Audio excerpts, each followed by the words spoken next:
Abra sua Bíblia, é Velho Testamento,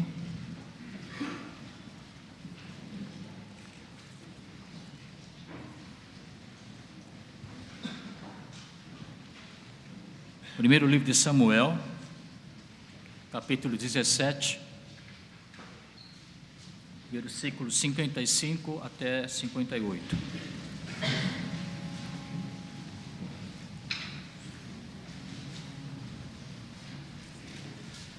Primeiro Samuel 17, 55 a 58.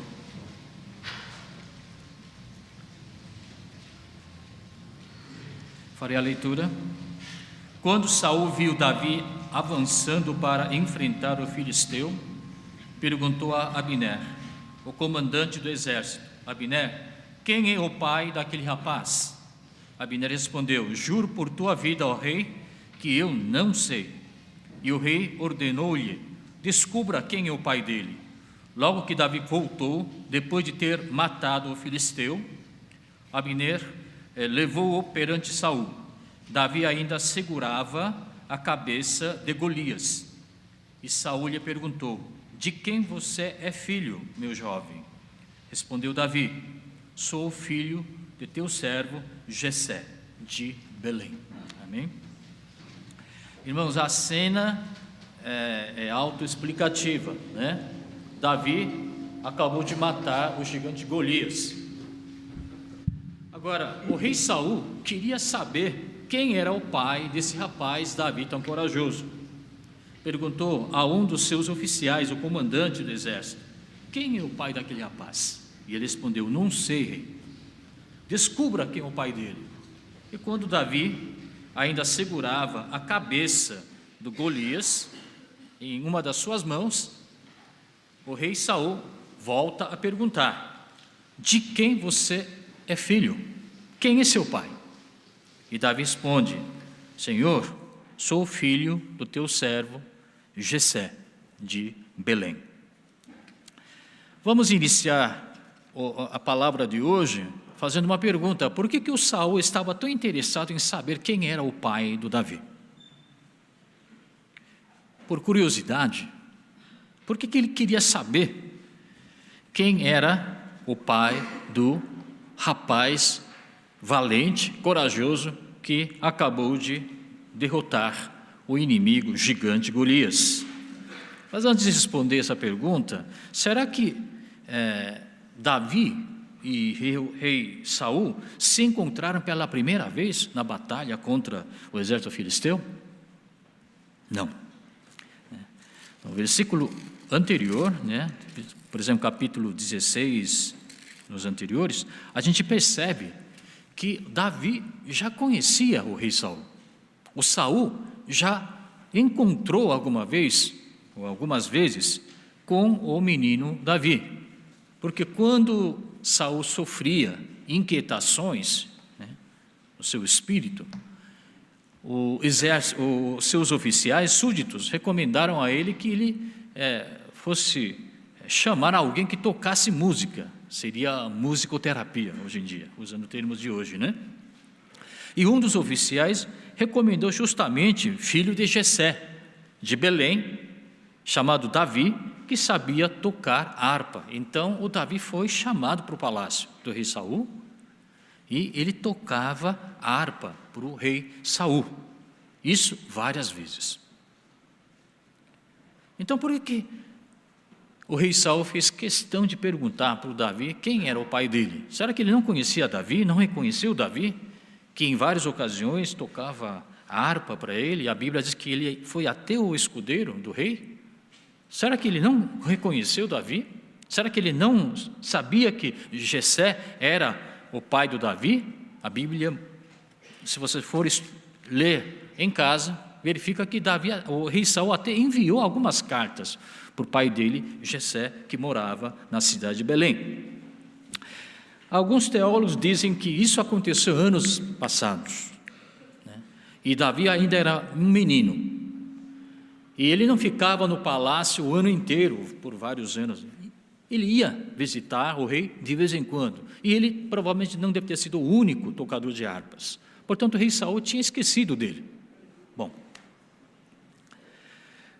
talvez porque Saul tinha prometido que quem derrotasse o gigante Golias receberia riquezas. Ele prometeu que daria grandes riquezas para quem o vencesse. Também daria sua filha em casamento, e que isentaria também de impostos a família do pai de quem derrotasse o gigante Golias, segundo Samuel capítulo 17, versículo 25. Portanto, o rei queria saber de onde veio esse rapaz chamado Davi, queria saber sobre a família, afinal de contas, ele iria entregar a mão da sua filha em casamento para o rapaz. Ele queria saber se a família era nobre, era...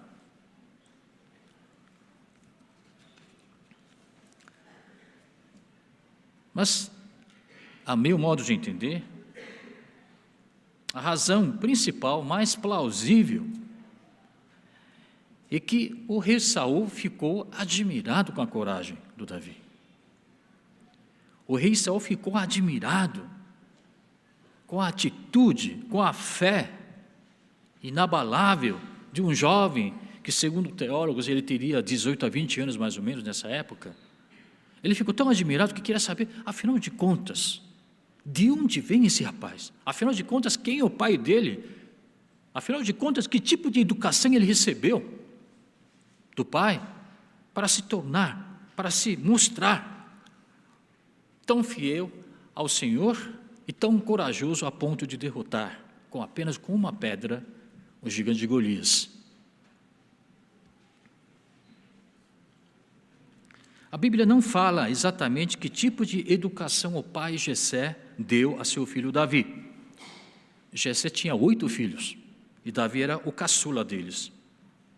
Só sabemos que Jessé morava na cidade de Belém, provavelmente pertencia à classe média, em termos atuais, de hoje, porque ele tinha rebanho, né? Ele mandou suprimentos para os filhos que estavam lutando, né? E que o nome dele aparece na genealogia do Senhor Jesus Cristo. Agora, sabemos que Davi era um rapaz muito talentoso, porque quando o oficial do rei Saul indicou Davi como tocador de harpa, ele também falou o seguinte, e a descrição se encontra no 1 Samuel 16, capítulo 16, versículo 18, diz o seguinte: conheço um filho de Jessé de Belém que sabe tocar harpa. Continua, é um guerreiro valente, sabe falar bem, tem boa aparência, que ele era ruivo de belos olhos, e o Senhor estava com ele. Eu repito, ele tocava a harpa, já menino, guerreiro valente, sabe falar bem, tem boa aparência, e o Senhor estava com ele.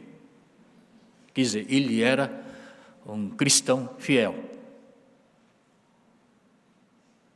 한국말로 하자면 교회 오빠. Era um bom cristão. Além disso, ele cuidava do rebanho do seu pai. Então, ele era um homem, um rapaz, um menino, um adolescente, um rapaz muito talentoso. Ele recebeu uma educação do seu pai de tal forma que ele pôde, digamos assim, desenvolver suas aptidões, habilidades, seus dons e talentos. Provavelmente o pai Jessé deve ter dado uma educação liberal. Tipo, criar o filho, não confinado, digamos assim, numa gaiola, numa vitrine ou, sei lá, num galpão, mas criá-lo ao ar livre, de maneira liberal, dar oportunidades ao filho Davi para que ele pudesse desenvolver seus próprios talentos e dons que certamente Deus tem lhe dado. Mas o que me chamou mais a atenção foi a firmeza com que Davi tomou a decisão de enfrentar o gigante Golias sozinho.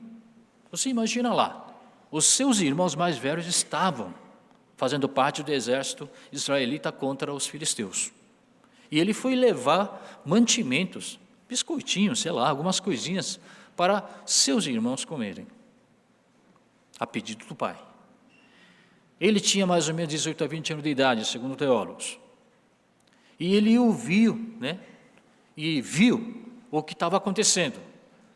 Agora, ele tomou a decisão de enfrentar o gigante Golias, sozinho. Ele não diz assim, não, mas eu preciso consultar meu pai primeiro, deixa eu voltar para casa, talvez viagem de alguns dias, ou sei lá, algumas horas, mas deixa eu voltar a falar com meu pai primeiro. Também não diz, deixa eu consultar meus filhos, meus irmãos mais velhos, quero ouvir a opinião deles. Mas não foi isso que aconteceu. Davi tomou sua própria decisão de enfrentar o gigante Golias, uma decisão importante. A sua vida estava em questão. Mas ele não consultou nem pai, nem os irmãos. Ele simplesmente, baseado na sua fé em Deus, baseado no fato de que Deus estaria com ele, como sempre esteve, ele tomou a sua própria decisão de enfrentar o Golias sozinho. Será que ele tomou essa decisão impulsivamente? Acho que não. Ele avaliou a situação, ele julgou prós e contras, e ele decidiu e ele agiu. Isso prova de que, ao longo dos anos da sua infância, adolescência e da mocidade, ele recebeu uma educação de tal forma que ele pôde passar por muitas experiências, passar por oportunidades onde ele aprendeu a tomar suas próprias decisões. Irmãos, eu tenho 4 irmãos, 2 irmãos mais velhos, uma irmã mais velha e um irmão caçula, mais jovem que eu. Cheguei aqui, ano 71, ainda pequeno. E as grandes e mais importantes decisões na minha família sempre eram tomadas pelo meu pai e pelos 2 irmãos mais velhos. Eu não tinha chance de tomar as minhas próprias decisões, recordando meu tempo passado. Toda vez que eu ia fazer alguma coisa, lá vinha meu pai, principalmente meus 2 irmãos mais velhos, que me amavam tanto, sempre ditando as regras. Não faça isso, não, faça assim, não sei o que, não sei o que. Quer dizer, eles não me deixavam, pelo menos, tentar. Então, eles me sempre cercavam. Não me deixavam tomar decisões. Não porque eles me odiassem, mas porque me amavam. Queria que eu não fracassasse, que eu não me atropeçasse. Acho que por causa disso que Deus me tirou. Me tirou e me jogou lá no campo missionário. Me mandou para Piauí, para Sergipe, longe da minha família, dos meus pais, dos meus irmãos, lá onde eu tive que tomar minhas próprias decisões, na intimidade apenas com Deus. Não havia pai, nem mãe, nem meus irmãos para tomarem decisões por mim. Eu tive que tomar decisões consultando apenas Deus. Davi foi criado de tal forma que ele teve oportunidades de treinamento. Que tipo de treinamento? Ele foi treinado a tomar as suas próprias decisões e assumir as responsabilidades decorrentes das decisões que ele tinha tomado. Agora, nós que somos pais, sempre procuramos o bem-estar dos nossos filhos. Qual pai que não quer isso? Todos nós queremos. E o que nós fazemos em nome do amor aos nossos filhos? remover obstáculos, tomar decisões por eles, afastar perigos, entregar a eles uma estrada sem grandes obstáculos. Certamente nossos filhos terão uma vida tranquila, sem grandes problemas, mas também será uma vida monótona, sem graça, sem grandes conquistas. Ao deparar com o primeiro obstáculo, porque nunca teve oportunidade de tomar próprias decisões,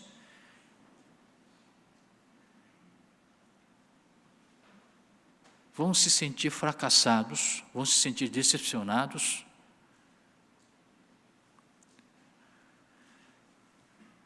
como uma lâmpada de vidro que se fragmenta ao cair no chão, sem adversidades, sem vicissitudes da vida, uma planta que se cria e cresce numa estufa.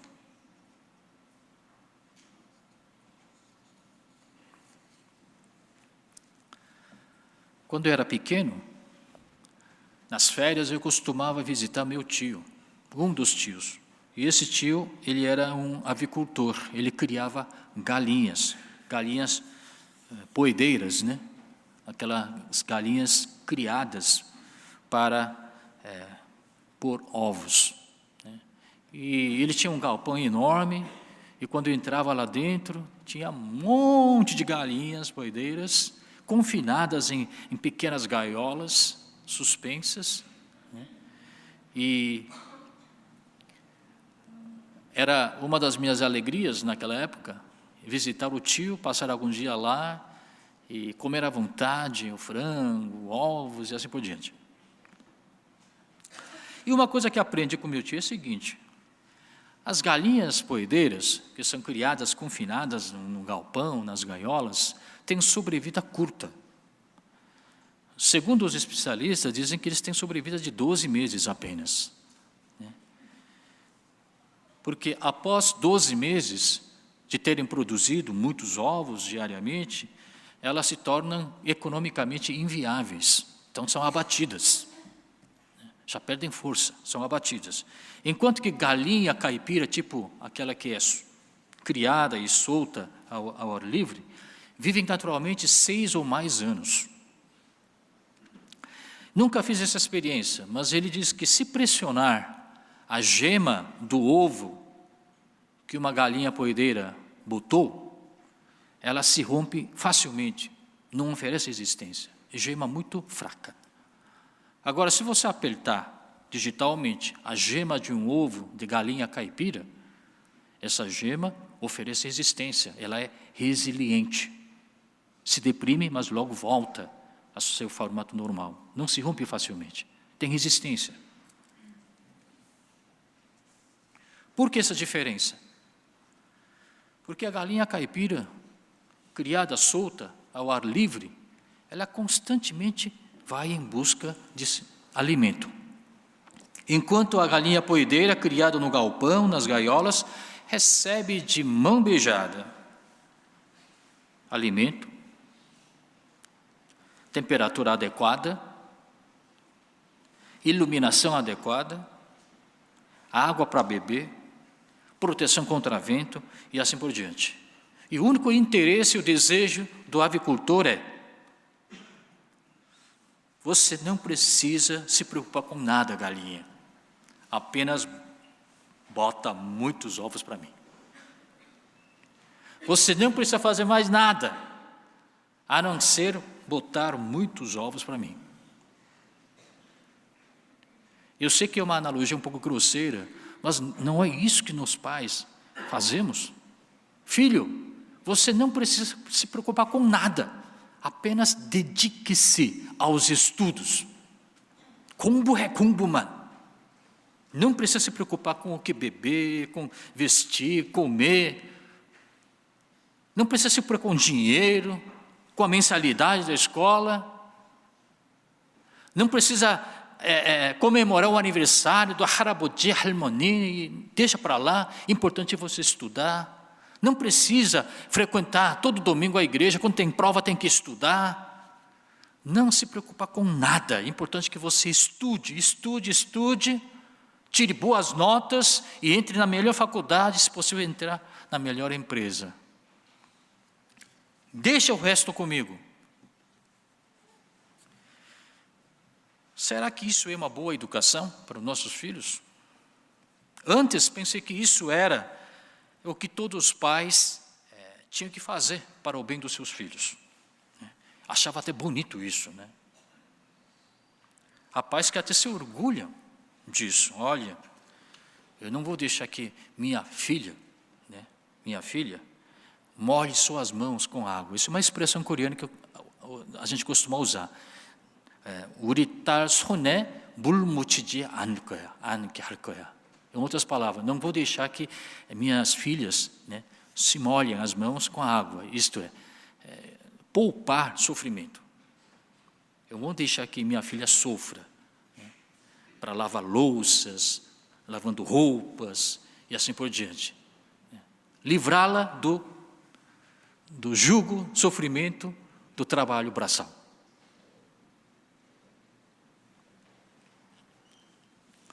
Enfatizar apenas a importância de bom desempenho acadêmico dos filhos é um grande erro que nós pais estamos cometendo. Porque este mundo onde nós vivemos, não basta apenas ter boas notas, não basta fazer apenas uma boa faculdade. No mundo em que nós estamos vivendo e convivendo, é um mundo onde há necessidade de valor cívico, moral, responsabilidade, bom relacionamento, tomar decisões, saber fazer escolhas e assim por diante. Se você insiste apenas em que seu filho apenas se dedique exclusivamente ao estudo, ou aos estudos, na verdade não estamos dando uma boa educação, estamos dando ração para ele. A planta que cresceu em estufa, ao menor variação de temperatura, morre. Quando não há mais proteção, invólucro, revestimento, morre. Superproteção. Proteger demais seus filhos, em nome do amor. Na verdade, não é sinal de amor nem de sacrifício, é sinal de desconfiança. Os pais não confiem nos seus filhos, sempre achando que seu filho merece proteção dos pais. Davi aprendeu a tomar suas próprias decisões porque desde a infância, desde a adolescência, seus pais assim o educaram.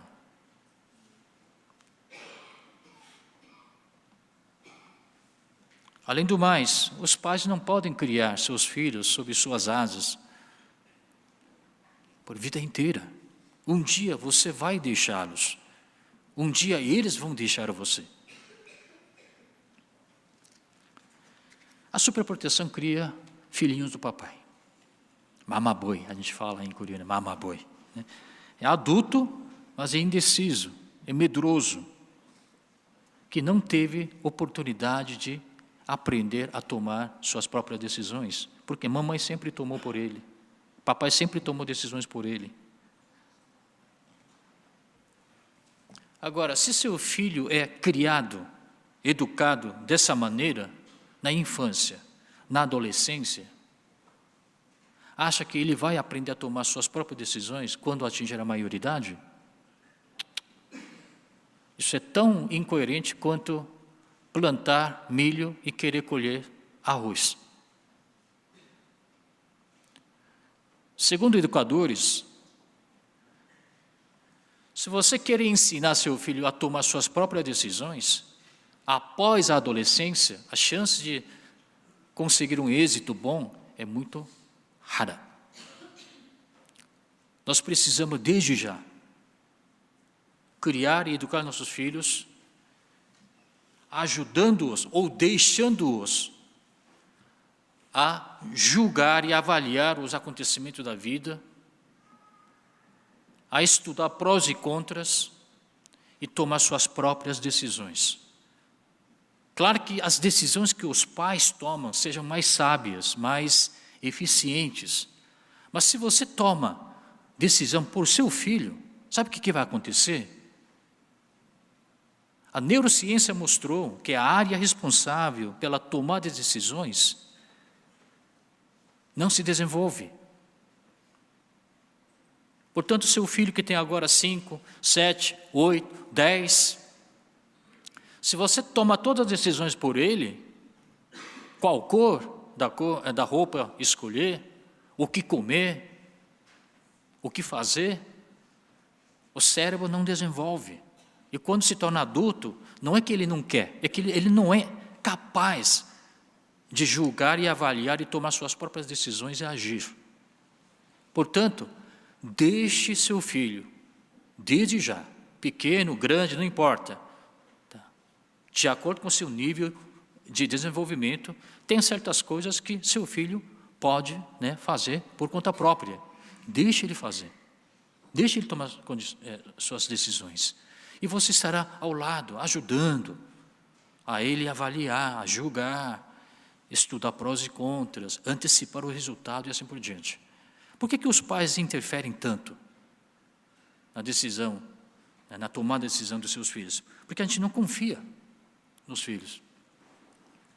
A gente quer sempre oferecer a solução, principalmente o papai faz isso, a mamãe nem sempre, mas o papai é craque em dar solução. Então, quando o filho está inquieto por algum problema, está indeciso, dilema, o pai já vem com a solução já feita. Olha, faz assim, assim, assim, pronto, acabou. Eu que tenho mais experiência, conheço. Eu também já passei por isso. Pum, e dá resposta. Se você dá resposta a ele, você está privando seu filho de desenvolver a capacidade de julgar, pensar e tomar suas próprias decisões. Você não está beneficiando seu filho, você está beneficiando você mesmo, porque é incômodo, né? Quer resolver logo essa questão, não é?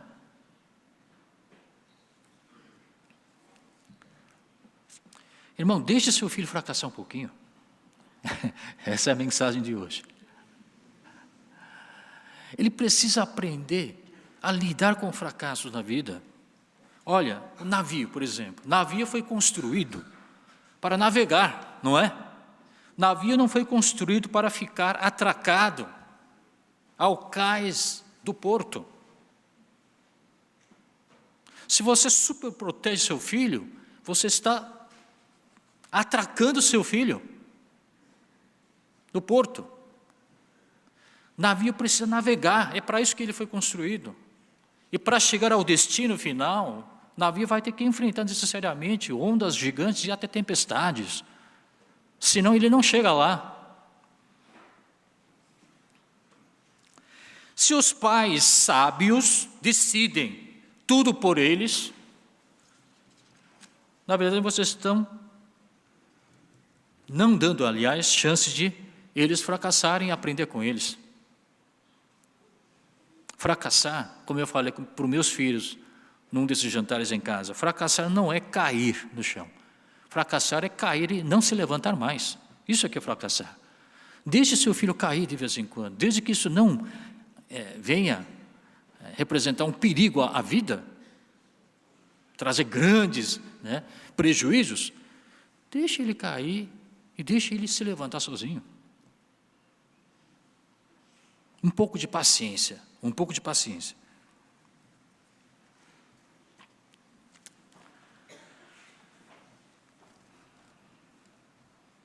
Se seu filho não aprende a tomar suas próprias decisões, isso implica que ele também não aprenderá a assumir responsabilidades. Você vai fazer com que seu filho se torne um adulto que sempre transfere responsabilidades para os outros, porque ele nunca aprendeu a assumir as responsabilidades dos seus atos. Então, ele sempre transfere para os outros. E, geralmente, ele transfere por quem? Para os pais. Não foi papai e mamãe que mandou fazer isso? Eu não queria isso, não. Foi papai, mas eu fiz por você, filho. Mas não era isso que eu quis. Você investe, trabalha, se sacrifica para o bem do seu filho, mas o filho não reconhece isso. Ele até culpa você por ter tomado decisões por ele. Irmãos, nós vimos hoje o terceiro filho do casal, Mateus. Logo, logo ele vai ter que ser vacinado, né? A vacinação. Por que o bebê é vacinado? Para criar imunidade, chamada imunidade adquirida. Imunidade adquirida. A própria palavra, o termo disse, é uma imunidade adquirida. É importante que o próprio corpo do filho cria anticorpos, cria a imunidade. Ele precisa adquirir esta imunidade, não dada. Seu filho precisa adquirir experiências, oportunidades, aprender a tomar suas próprias decisões. Isso tem que acontecer desde a infância, adolescência, e assim vai para a mocidade. Por mais que você ame seu filho, você não pode tomar vacina no lugar do seu filho.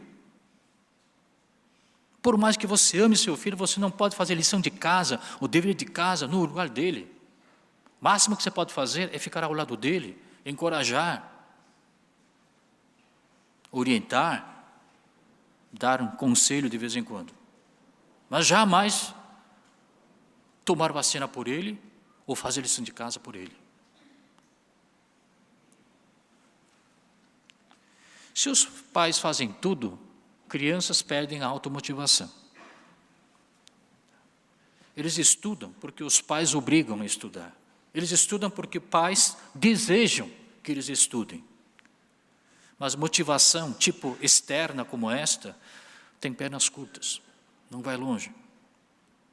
Irmãos, eu tenho uma estatística muito infeliz, que talvez vocês já conheçam, sobre nossos queridos estudantes coreanos, lá na Coreia do Sul. De vez em quando há competições internacionais para ver quem é o melhor, quem é o inventor, quem é bom em matemática, assim por diante. E sempre os que conseguem o primeiro, o segundo, o terceiro colocado são os coreanos. Coreanos, adolescentes. E eles conseguem entrar nas melhores faculdades americanas, europeias, assim por diante. Só que até hoje, nenhum coreano conseguiu ganhar prêmio Nobel, ou prêmio Nobel, assim como vocês queiram pronunciar. Nenhum deles. Muitos que nem visitaram faculdades, universidades americanas, conseguem ingressar. Os coreanos do segundo grau, eles são tão esforçados que nem saíram do país, mas falam inglês melhor do que nós, do que qualquer estudante estrangeiro, e conseguem ingressar nas melhores faculdades americanas. Só que a taxa de desistência, o abandono escolar dos universitários coreanos que ingressaram nessas universidades, gira em torno de 44%. Então, entre 10 que entram, 5 desistem. Enquanto que universitários judeus apresentam 12,5% de taxa de desistência. Indianos, 21%. Chineses, 25%. Só os coreanos, tão inteligentes, tão esforçados, conquistam as melhores posições no desempenho acadêmico, porém, no meio do curso, eles simplesmente abandonam. Por quê? Por falta de motivação interna. Estudaram, entraram nas melhores faculdades, porque pais queriam que eles entrassem. Não era algo por livre e espontânea vontade.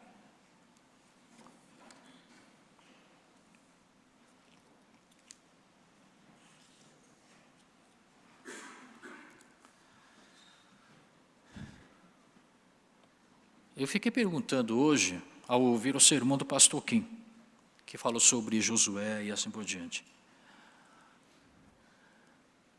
A primeira geração que saiu do Egito presenciou o poder de Deus operar quando as águas do Mar Vermelho se separaram. Agora, durante 40 anos de perambulação pelo deserto, todos da primeira geração morreram, menos Josué e Caleb. E eles estavam agora prontos para entrarem na terra prometida. E havia um empecilho, que era Rio Jordão. Rio Jordão comparado ao Mar Vermelho, acho que não deve ter sido nada. E o exército, aliás, o povo de Deus, podia muito bem entrar na terra prometida, contornando o Rio Jordão por cima ou por baixo. Basta você olhar no mapa. Mas por que Deus fez questão de que a segunda geração, que não viu Deus operar na separação das águas do Mar Vermelho, questão de atravessar o Rio Jordão para entrar na terra prometida? Sabe por quê? Porque o Pai, nosso Deus Pai, queria que a segunda geração também tivesse a mesma experiência que a primeira geração teve, a mesma oportunidade de buscar Deus, passar por aflições, estudar e avaliar prós e contras. Deus queria que a segunda geração também tivesse a experiência de Deus, que eles conhecessem Deus, que eles buscassem Deus. Não foi por falta de amor, mas é por causa do amor. Deus queria que seus filhos passassem por esta dificuldade. Portanto, eu digo para você, por que você precisa educar seus filhos e não dar ração?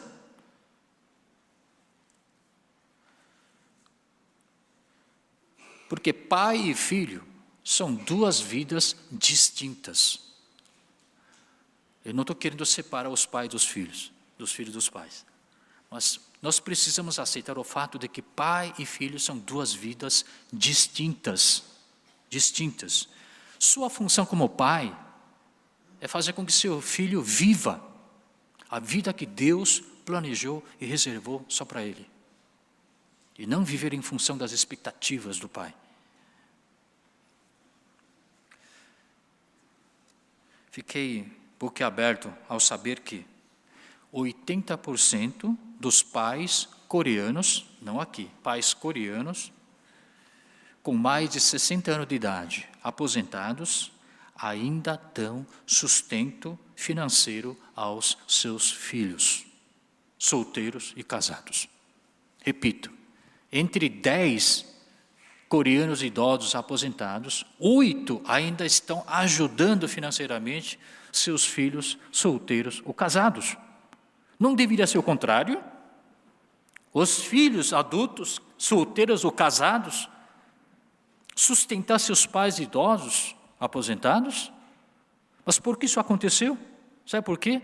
Porque nossos pais, infelizmente, da Coreia do Sul, não conseguiram dar a educação, mas ração.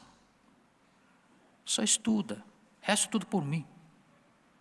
Eu faço por você, eu escolho por você, eu decido por você. Você só estuda, tira boas notas, para que eu possa me orgulhar de você diante dos outros. Entre na melhor faculdade, para mostrar que eu criei bem você.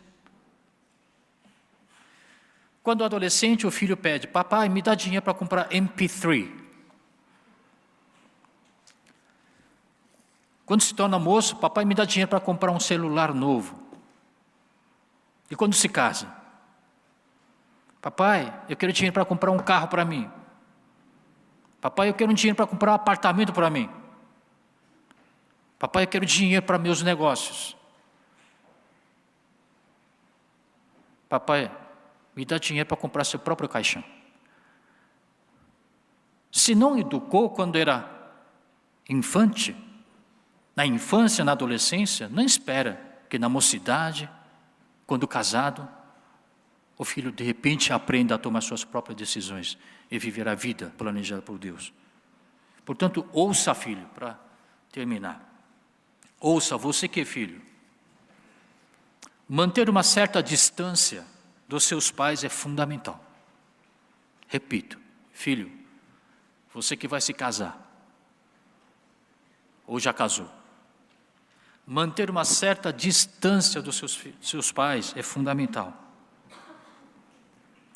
Pode ser um apartamento de um quarto só, mas é o seu lar.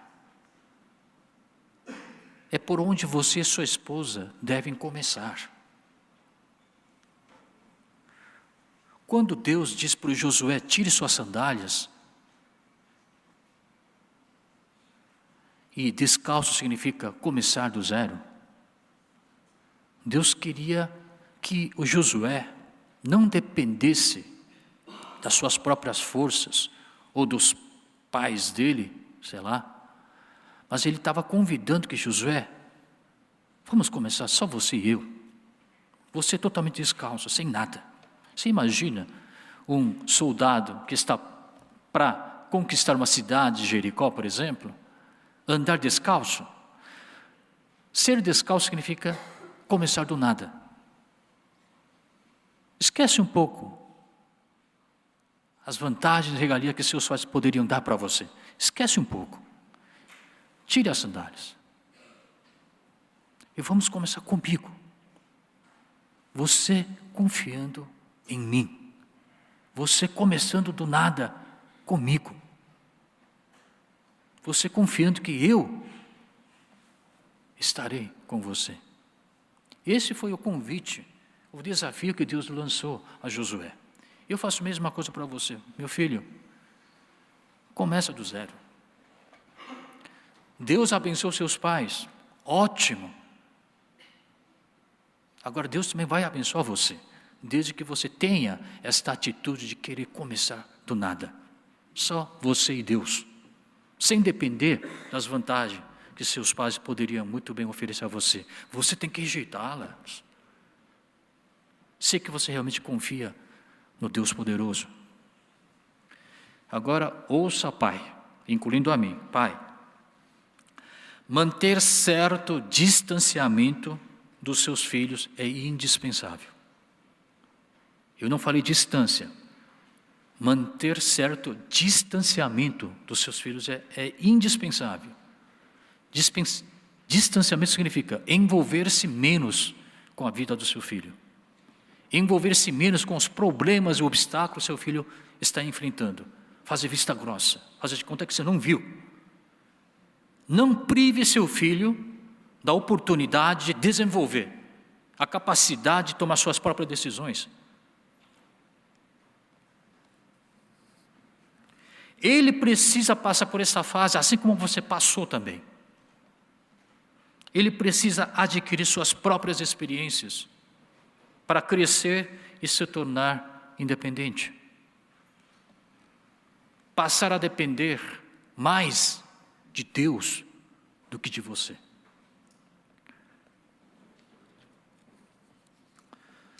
Eu vou concluir dizendo o seguinte: não sei que tipo de educação exatamente Jessé deu a seus 8 filhos. Provavelmente ele deve ter seguido as instruções encontradas no livro de Deuteronômio. Mas eu percebi 2 coisas. Primeiro, Jessé deu a Davi, seu filho, educação e não ração. Uma educação liberal, ao ar livre, oportunidades para ele desenvolver aptidões e talentos que Deus deu a ele. Educação liberal, não libertina, uma educação liberal. Como consequência, ele aprendeu a tocar harpa, ele aprendeu a falar bem, muito comunicativo, ele era guerreiro, a tirar pedra contra um gigante Golias, enfrentar animais selvagens para defender o rebanho e assim por diante. Tomou conta do rebanho, participou dos negócios da família desde pequeno. Não ficou apenas sentado à escrivaninha, estudando. Esse tipo de educação ajudou Davi a desenvolver a capacidade de avaliar e julgar os acontecimentos da vida e tomar suas próprias decisões e assumir responsabilidades. o que possibilitou Davi derrotar o gigante Golias. Portanto, eu convido, pai, vamos ajudar, ou simplesmente deixar que nossos filhos descubram, e aprimorem e que vivam a vida que Deus planejou e reservou para eles. Segundo, Jessé deu boa nutrição espiritual a Davi. Ele deu boa nutrição espiritual a Davi. A gente percebe que Davi era um rapaz espiritualmente muito saudável. Ele tinha fé em Deus fora de comum. Ele tinha plena convicção de que Deus estaria com ele. E ele tinha temor do Senhor. Nós pais, nós preocupamos muito com a alimentação dos nossos filhos, não é? Porque nós somos o que nós comemos. Tá? E a saúde dos nossos filhos depende muito do alimento que nós oferecemos a eles. Portanto, vamos nutrir nossos filhos com alimento que enriquece nosso espírito, que é a palavra do Senhor. Tá? Não apenas ler a palavra, não apenas ouvir a palavra, mas transmitir a eles essa noção, esse conceito de que a palavra tem que ser comida, todo dia. Comer a palavra, comer a palavra. Portanto, a partir de hoje, pergunte ao seu filho, você comeu hoje? Não apenas café da manhã, almoço e janta, mas você comeu a palavra do Senhor? Senão seu espírito morre. Tá? Comer a palavra do Senhor. Jessé tinha 8 filhos.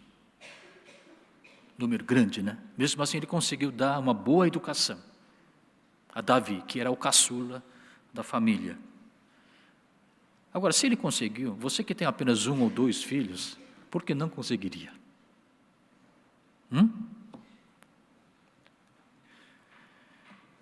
Quem sabe um dia, alguém faça a mesma pergunta que o rei Saul fez a Davi, a seu filho. Filho, de quem você é filho? Jovem, de quem você é filho? Filho, quem é seu pai? Que seu pai que seu filho possa responder com todo orgulho, dizer, eu sou filho do Senhor Kim, eu sou filho do Senhor Dong, eu sou filho de Francisco, que é servo de Deus. Para que essa bênção possa realmente acontecer em nossas famílias, eu resumo o sermão de hoje em uma única frase.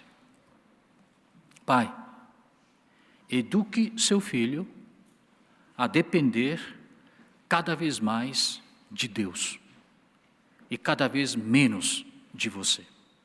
Repito, pai, eduque seu filho para que ele dependa cada vez mais de Deus e cada vez menos de você. Curve a sua cabeça.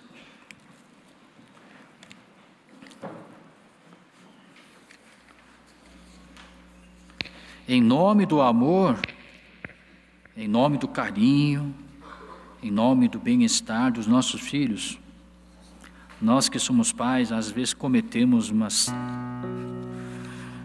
dessas, e criar nossos filhos para satisfazer nosso ego, nossas expectativas, coisas que nós não conseguimos realizar, nós queremos projetar na vida dos nossos filhos.